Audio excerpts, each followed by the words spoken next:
Hey guys, അപ്പോൾ ഇവിടെ ഇന്ന് ബിരിയാണി വെക്കാൻ പോകുന്നത് നമ്മുടെ അച്ചാമ്മയാണ്.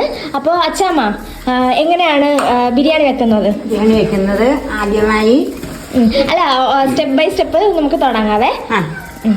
ആദ്യമായി കുക്കർ വെച്ച് ഇപ്പം കുക്കർ വെച്ചിട്ടുണ്ട്. ഗ്യാസ് ഓണാക്കി നമ്മൾ കുക്കർ വെച്ചിട്ടുണ്ട്. അപ്പുറത്ത് എന്താ മീൻകറി കാണുന്നുണ്ട് കേട്ടോ. മീൻകറി ഇവിടെ വെച്ചിട്ടുണ്ട്. നേരത്തെ അത് വെച്ചാണ് അതിൻ്റെ പരിപാടിയൊക്കെ കഴിഞ്ഞ്. ഇനി നമ്മൾ ബിരിയാണിയാണ് വെക്കാൻ പോകുന്നത്. അപ്പോൾ കുക്കർ വെച്ചിട്ടുണ്ട് ചൂടാവാനായിട്ട്. ഇനി അത് ചൂടായി കഴിയുമ്പോഴത്തേക്കും അച്ചാമ്മ അതിലേക്ക് എന്താണ് ഒഴിക്കുന്നത്? എണ്ണ ഒഴിക്കും.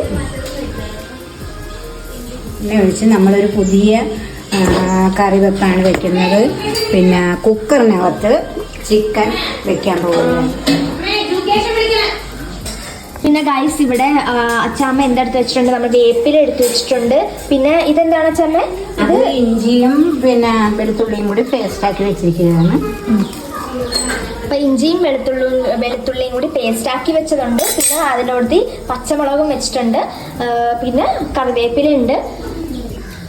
അപ്പം ഇത്ര സാധനങ്ങളൊന്നുമല്ല, ഇനി സാധനങ്ങളൊക്കെ എടുത്ത് ഓരോ സ്റ്റെപ്പ് ബൈ സ്റ്റെപ്പാണ് അപ്പം അച്ചാമ്മ ചെയ്യുന്നത്. അപ്പോൾ ഗൈസ് നമ്മുടെ കുക്കർ ചൂടായിട്ടുണ്ടെന്ന് തോന്നുന്നു അല്ലേ? കുക്കറിലേക്ക് നമ്മളിപ്പം നമ്മൾ ഇതിലേക്ക് ഇടാൻ പോവുകയാണ്. പിന്നെ അച്ചാമ്മയുടെ സ്പെഷ്യൽ ആണോ അതോ അതെ നോർമലായിട്ട് ഉണ്ടാക്കുന്നതാണോ? നോർമലായിട്ട് ഇപ്പം പെട്ടെന്ന് ഇങ്ങനെ ഉണ്ടാക്കാനായിട്ടൊരു തീരുമാനം എടുത്തതാണ്. ഇന്ന് സ്പെഷ്യൽ ഡേയോ അങ്ങനെയൊന്നുമല്ല. സ്പെഷ്യൽ ഡേയോ അങ്ങനത്തെ കാര്യങ്ങളൊന്നും ഇല്ല. പക്ഷെ ഇത് നോർമലായിട്ട് നമുക്കിപ്പോൾ പെട്ടെന്ന് ഉണ്ടാക്കാൻ തോന്നി, അങ്ങനെ അല്ലേ? ഉണ്ടാക്കാൻ തോന്നി, ഇപ്പോൾ ബിരിയാണി കഴിക്കാൻ തോന്നി, അതുകൊണ്ട് നമ്മൾ ഉണ്ടാക്കിയതാണ്. അങ്ങനെ അല്ലാണ്ട് വേറെ പ്രത്യേകമായിട്ട് സ്പെഷ്യൽ ഡേ അങ്ങനെ കാര്യങ്ങളൊന്നും ഇല്ല. അപ്പോൾ നമ്മൾ സവോള ഇട്ട് ഇനി എന്താ ഇടുന്നത്? ഈ പച്ചമുളക് ഇട്ട് വാടുമ്പോൾ പറയണ്ടേ? പച്ചമുളകും എന്തൊക്കെ ഇട്ടത്? പച്ചമുളകും പിന്നെ ഇഞ്ചിയും പിന്നെ വെളുത്തുള്ളിയും പേസ്റ്റാക്കിയത് ഇട്ടു. ഇട്ടോ കറിവേപ്പില ഇട്ടോ? ഒന്ന് വാടി വരുമ്പോഴത്തേക്ക് കറിവേപ്പില ഇട്ടായിരുന്നോ? കറിവേപ്പില കുറച്ച് കരിവേപ്പില കൂടി ഇതിൻ്റെ കൂടെ ഇടാൻ പോകുന്നു. കറിവേപ്പില ഇട്ട് കൊടുക്കാം. അതിട്ട് കറിവേപ്പില ഇട്ടിട്ട് നല്ലോണം മിക്സ് ആക്കുവാണ്.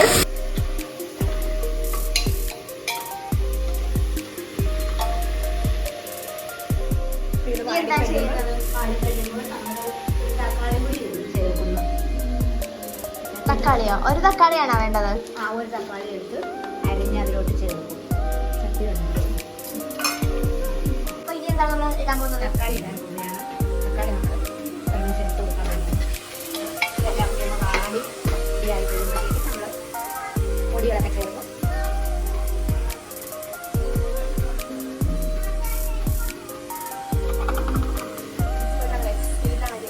പിന്നെ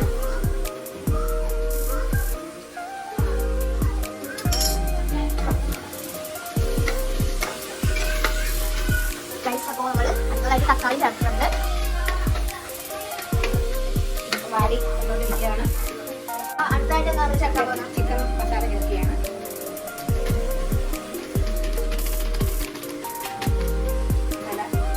മസാല ചേർത്ത് ഇടയ്ക്ക്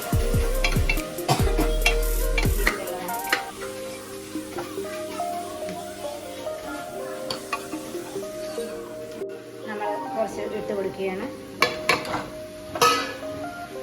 എല്ലാം കൂടി ഇങ്ങനെ വരട്ടിയെടുത്ത് അതിലോട്ട് നമ്മൾ ചിക്കൻ സെപ്പറേറ്റ് ആയിട്ട് വെച്ചിട്ട് അങ്ങനെയാണോ ചെയ്യുന്നത്? അതെ, ഈ ചിക്കൻ നമ്മൾ വെച്ചിരിക്കുകയാണ്. എന്തൊക്കെയാ ഇതിൻ്റെ ചേർത്ത്? എന്തൊക്കെയാ?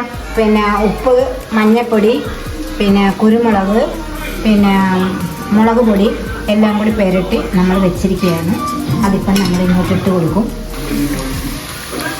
അപ്പോൾ നമ്മുടെ ചിക്കൻ നന്നായിട്ട് കുഴച്ച് വെച്ച് സെറ്റാക്കിയൊക്കെ വെച്ചിരിക്കുകയാണ്. ഇനി നമ്മൾ അതിലേക്ക് ഇട്ട് കൊടുക്കുകയാണ് ഗൈസ്.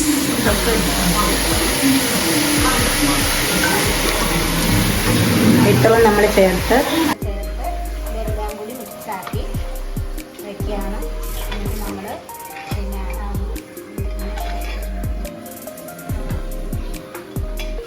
മിക്സാക്കി വെച്ചിട്ട് നമ്മൾ ഇത് അടച്ചു വയ്ക്കും. അപ്പോൾ 2 വിസിൽ വരുമ്പോഴത്തേക്കും ചിക്കൻ. എത്ര വിസിലാ? 2 വിസിലാ? 2 വിസിൽ വന്നു. 2 വിസിൽ തന്നാൽ മതി ഗൈസ്.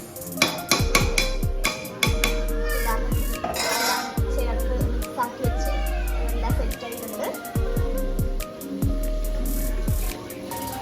മീൻകറി എന്ത് മീനാണ് മങ്കടയാണ്. മത്തി, മങ്കടയും മാങ്ങയും എല്ലാം കൂടി ചേർത്ത് നമ്മൾ പറ്റിക്കാൻ വെച്ചിരിക്കുകയാണ്. അത്രയുള്ള സംഭവം.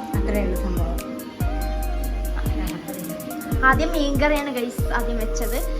വെച്ച് കഴിഞ്ഞിട്ടാണ് പിന്നെ നമ്മൾ ബിരിയാണിയിലേക്ക് കടന്നത് വെച്ചാണ്. അപ്പോൾ അത് അച്ഛമ്മ കുക്കറിൻ്റെ അടപ്പ് കൊണ്ടുവന്നിട്ട് മൂടി വെക്കുന്നുണ്ട് ഗൈസ്. നമുക്ക് വറുത്തും നല്ല രീതിക്കൊക്കെ വെക്കാം. അങ്ങനെയൊക്കെ ഇത് പെട്ടെന്നുള്ള ഇതായ സമയവും ഇത്രയും ആയതുകൊണ്ട്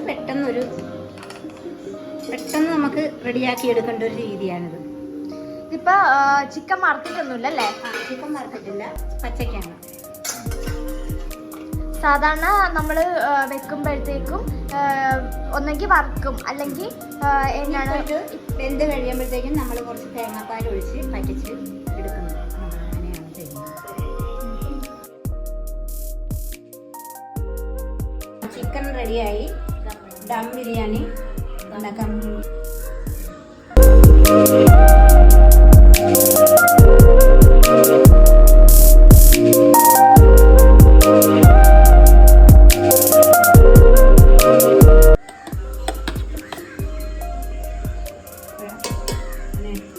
ദമിട്ടിരിക്കുകയാണ്. പിന്നെ അതിൻ്റെ കൂടെ കുറച്ച് പിന്നെ ക്യാരറ്റും ബീൻസും നമ്മൾ ഇവിടെ റെഡിയായി നെയ്യിൽ പൊരിച്ച് വെച്ചിട്ടുണ്ട്. അത് റെഡിയായി.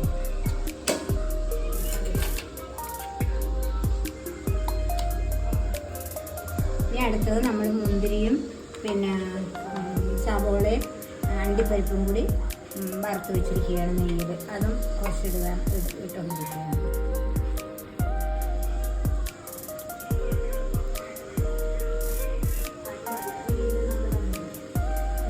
പൊടി ഒഴിക്കുകയാണ്. കുറച്ച് ദം പൊടി ഇടുകയാണ്.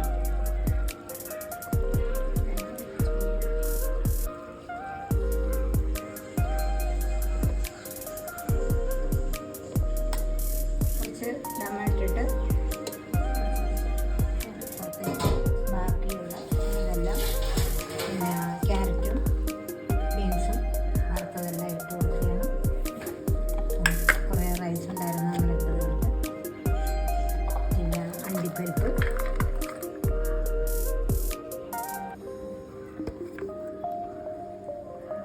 പിന്നെ നമ്മുടെ മീൻകറി റെഡി ആയിട്ടുണ്ട്.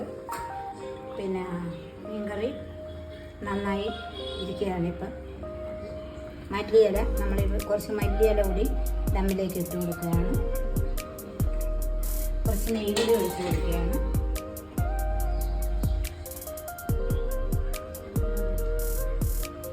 ഇതിലേക്ക് വെക്കാൻ പോവുകയാണ്.